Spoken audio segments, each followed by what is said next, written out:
अगर आप नैनीताल घूमने आ रहे हैं और मां नैना देवी के मंदिर ना आए तो आपका ट्रिप अधूरा है। आखिरकार मां नैना देवी के नाम पर ही तो इस शहर का नाम नैनीताल पड़ा है। अपनी नैनीताल के इस विजिट में आज मैं आ चुकी हूँ मां नैना देवी के मंदिर में। झीलों की नगरी कहे जाने वाले उत्तराखंड के इस खूबसूरत शहर में आज मैं मां नैना देवी के मंदिर के अलावा घूमने वाली थी नैनीताल के कुछ खास टूरिस्ट प्लेसेस में और एक्सप्लोर करने वाली थी इसके कुछ मेन अट्रैक्शंस व मार्केट।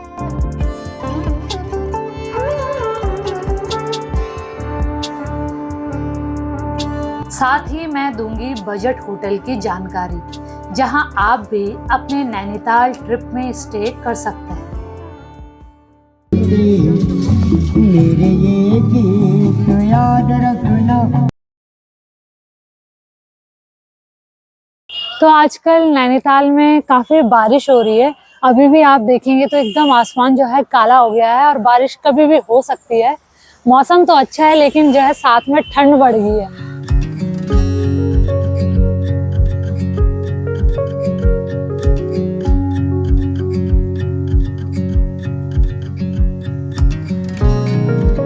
तो एक चश्मे के शेप का एक प्रॉप बना रखा है, तो यहाँ से भी जो है आप फोटो खींच सकते हैं। एक फ्रेम में जो है नैनी झील है और दूसरी फ्रेम में मैं हूँ। अभी माल रोड घूमते हुए कुछ ही देर हुई थी कि बारिश शुरू हो गई और मुझे होटल वापस आना पड़ा।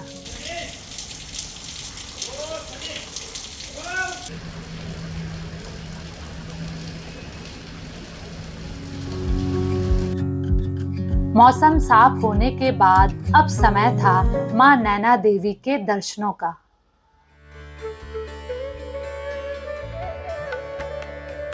माल रोड से कोई 300-400 मीटर दूर है नैना देवी मंदिर। नैना देवी मंदिर नैनीताल का सबसे प्राचीन मंदिर है और इस मंदिर से जुड़ी हैं कई मान्यताएं और कहानियां। इस मंदिर को नैना देवी मंदिर क्यों कहते हैं, इसके पीछे भी एक कहानी है। एक कहानी के अनुसार कहा जाता है कि राजा दक्ष ने एक यज्ञ का आयोजन किया था और उस यज्ञ में महादेव को छोड़कर सभी देवताओं को बुलाया और महादेव का अपमान किया। ये सब देखकर माता सती ने क्रोध में आकर अग्निकुंड में देह त्याग कर दिया। इसके बाद भगवान शिव अपनी पत्नी सती के वियोग में क्रोधित होकर उनके मृत शरीर को लेकर पूरे ब्रह्मांड में घूमने लगे। भगवान शिव जब माता सती के शरीर को लेकर पूरे ब्रह्मांड में घूम रहे थे तब भगवान विष्णु ने उन्हें शांत करने के लिए अपने सुदर्शन चक्र को भेजा और उस सुदर्शन चक्र ने माता सती के शरीर के 51 भाग किए। ये 51 भाग जिन जिन जगहों पर गिरे वे शक्तिपीठ कहलाए। कहते हैं कि यहाँ पर माता सती की आंखें गिरी थी और इसीलिए इस मंदिर को नैना देवी मंदिर के नाम से जाना जाता है।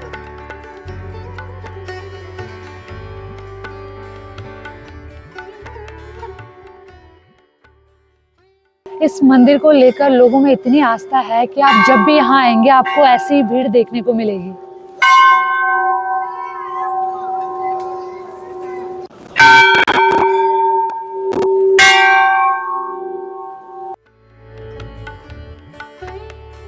इस मंदिर का परिसर काफी बड़ा है। ये है मेन मंदिर मां नैना देवी का और उसके बगल में ही एक और मंदिर है जो हनुमान जी का मंदिर है।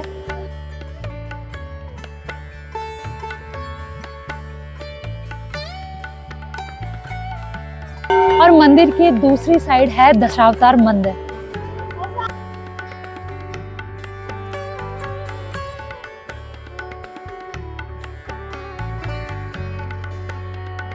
वहीं मंदिर से लगी नैनी झील में आप मछलियों को दाना भी डाल सकते हैं।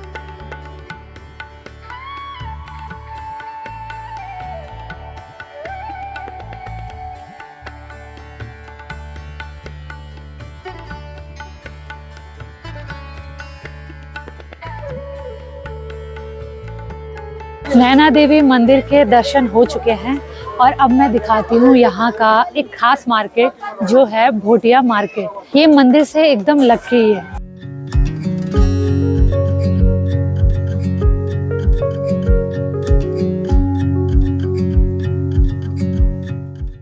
अगर नैनीताल में आके आपको शॉपिंग करने का मन हो तो ये है भोटिया मार्केट, जो शॉपिंग के लिए एक बेस्ट ऑप्शन है।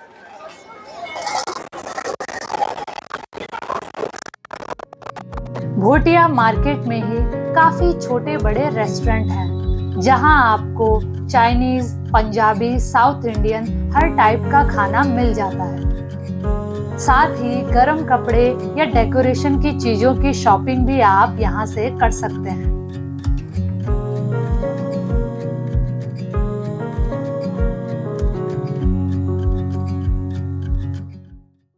नैना देवी मंदिर के बगल में बने नैना बोट स्टैंड पर जाकर आप बोटिंग भी कर सकते हैं। तो ये जो नैना बोट स्टैंड है एकदम मंदिर के पास ही है। तो आप जब यहाँ आते हैं नैना देवी के दर्शन करने तो तब आप यहाँ से भी बोटिंग कर सकते हैं। वो रहा मंदिर और उसी के बगल में एक और मंदिर है, दशावतार मंदिर। नैनीताल में रहकर आप एक जो खास एक्सपीरियंस ले सकते हैं वह है नैनी झील के किनारे पतली रोड पर टहलने का।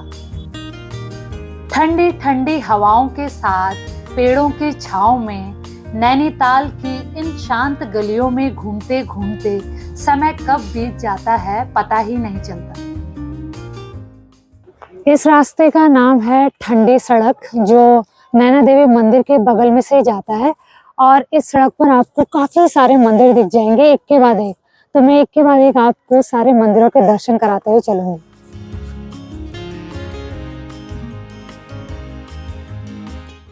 इस लाइन में पहला मंदिर है शनिदेव मंदिर।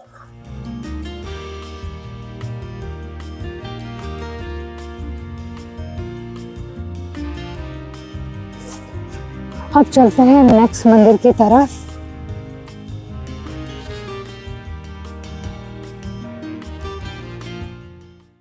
नेक्स्ट मंदिर है गोलू देवता का मंदिर।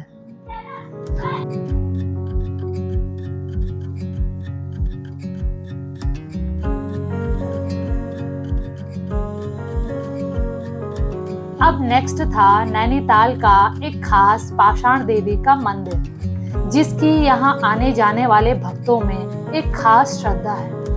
ये है पाषाण देवी का मंदिर, जो एक चट्टान पे ही बना रखा है पत्थरों पे, और उसी से लग के यहाँ पे छोटा सा शिव जी का मंदिर भी है और आगे हनुमान जी की भी एक छोटी सी मूर्ति है। तो ये सारी जो है चट्टान पे ही बनाया गया है इसे।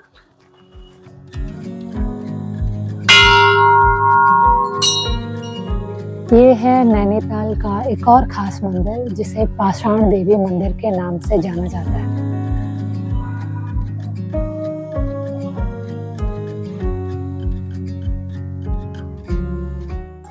और पाषाण देवी मंदिर के बगल में ही बह रही है नैनी झील।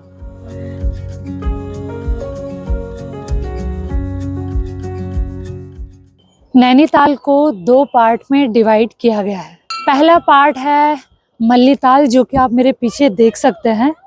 यहाँ ये ज़्यादा पॉपुलेटेड एरिया है बजाय तल्लीताल के, और मल्लीताल में ही जो है आप नैना देवी मंदिर के दर्शन कर सकते हैं।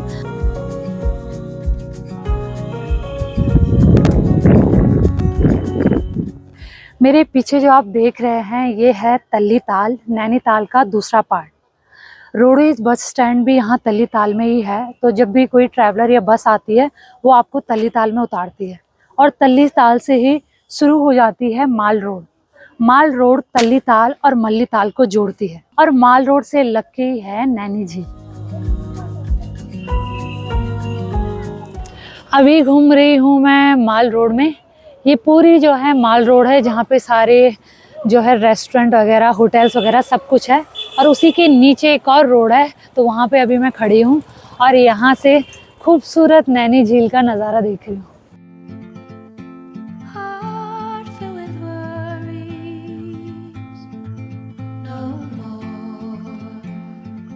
नैनीताल के इतिहास की बात करें तो वो काफी इंटरेस्टिंग है और उतनी ही इंटरेस्टिंग है इस खूबसूरत शहर के बसने की कहानी, जो कि उस समय के यहाँ के थोकदार नरसिंह से जुड़ी हुई है। आज से लगभग 180 साल पहले यहाँ एक घना जंगल हुआ करता था, जहाँ बस हर साल नैना देवी मंदिर में मेले का आयोजन होता था।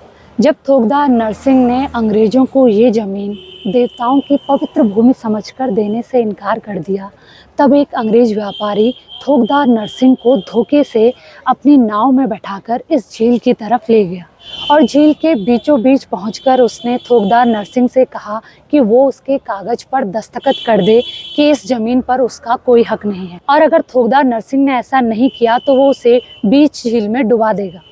ये सुनकर थोकदार नरसिंह डर गए और उन्होंने हस्ताक्षर कर दिया, और उसके बाद उस अंग्रेज व्यापारी ने यहाँ पहला घर बनाया। इसी के साथ शुरू हुई नैनीताल शहर के बसने की कहानी।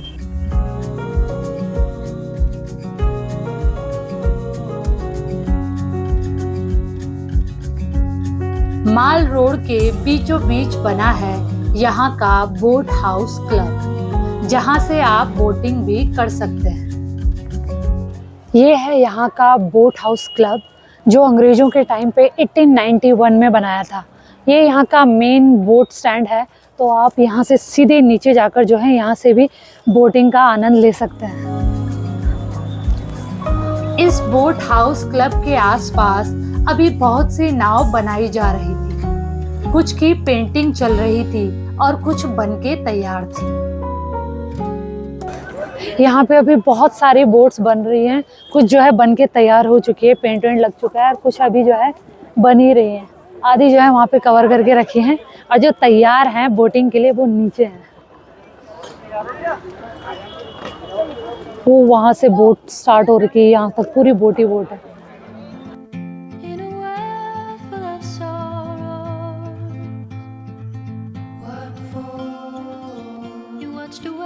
मैं बोटिंग करने के लिए इस बोट हाउस क्लब के दूसरी तरफ चली गई, क्योंकि यहाँ भीड़ बहुत ज़्यादा थी।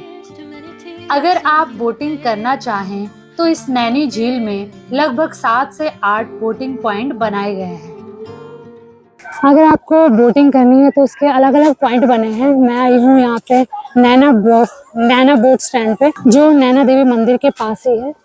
तो ये है इसका चार्ज, आधा चक्कर का है 320 और पूरा चक्कर का है 420।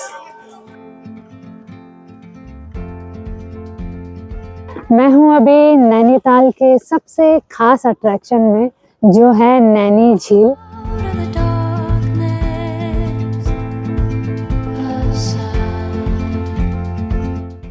पहले नैनीताल में 60 से ज़्यादा झीलें हुआ करती थी, लेकिन टाइम के साथ जो है आधे से ज़्यादा सूख गई हैं, और जितनी बची है उनमें से सबसे खास ये नैनी झील है।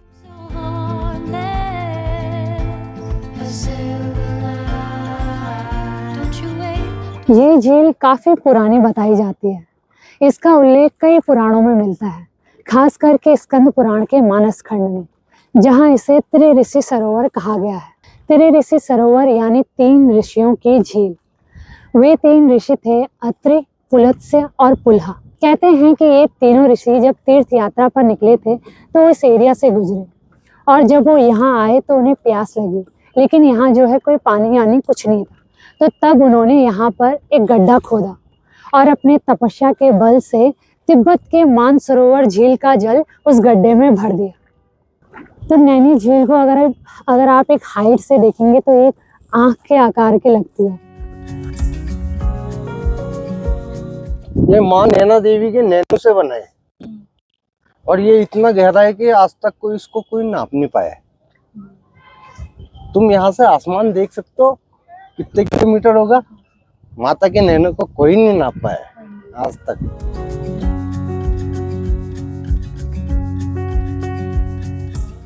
दूसरी कहानी के अनुसार कहा जाता है कि माता सती की आंखें इसी स्थान पर गिरी थी, और जिसकी वजह से इस झील का नाम नैनी झील कहा गया और इस शहर का नाम नैनीताल पड़ा।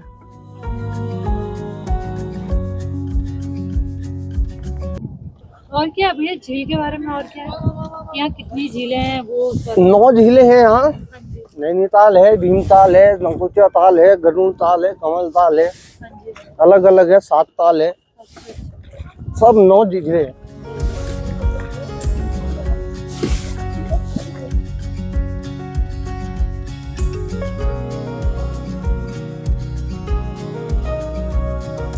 तो अभी हमने जो है बोट लगा दी है किनारे। इसका भी तरीका होता है लगाने का जो हमें नहीं आता। तो यहाँ हमने किसी तरह जगह बनाई है अपने बोट के लिए। देखो कितना ट्रैफिक हो रहा है यहाँ पे बोट्स का, ट्रैफिक जैम। बोटिंग के बाद फिर से टाइम था नैनीताल एक्सप्लोर करने का।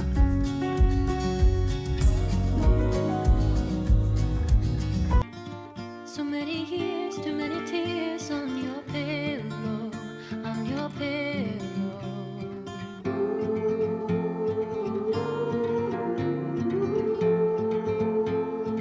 नैनीताल में घूमने के लिए छोटी छोटी काफी जगह हैं, जो कि नैनीताल के 5 से 7 किलोमीटर के रेडियस में ही हैं। शाम को नैनी झील से लगी रोड पर इवनिंग वॉक का अलग ही मजा है। तो ये है नैनीताल के शाम की चहल पहल। ये पूरी माल रोड है जहाँ पे आपको दिख रहा होगा कि ट्रैफिक बिल्कुल जाम हो चुका है।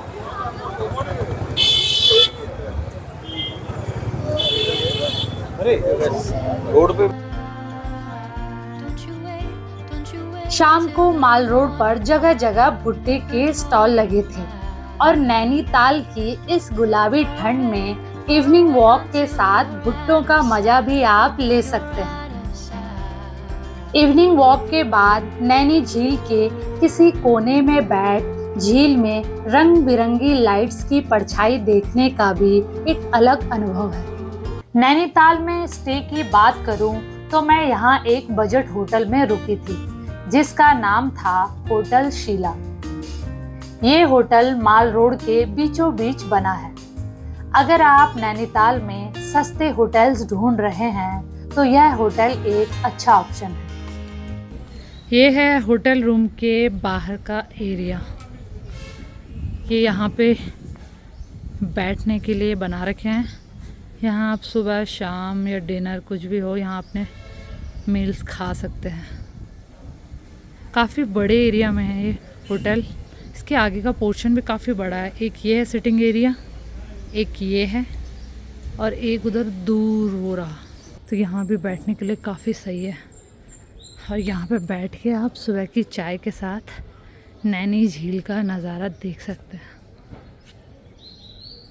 ये रही माल रोड और ये रही नैनी झील।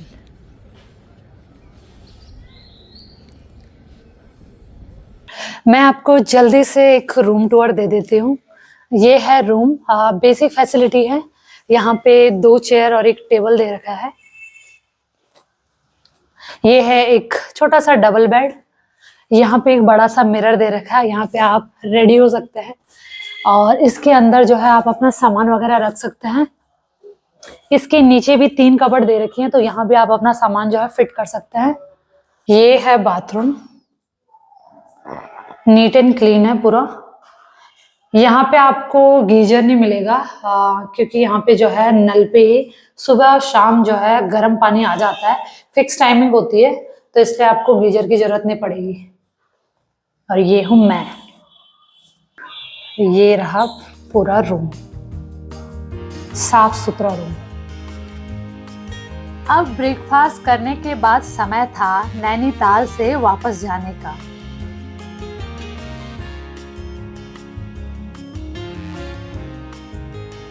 होटल से बस स्टैंड लगभग आधा किलोमीटर दूर था। आप चाहें तो ई रिक्शा से भी जा सकते हैं, लेकिन सुबह सुबह माल रोड में पैदल घूमने का ऑप्शन भी बुरा नहीं है।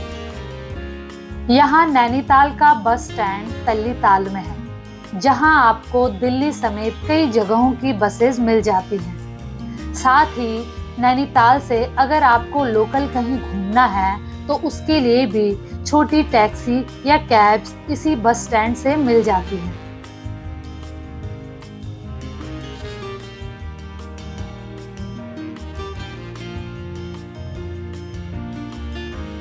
तो ये था मेरा नैनीताल का ट्रिप। उम्मीद है आपको पसंद आया होगा। जल्द ही मिलती हूँ।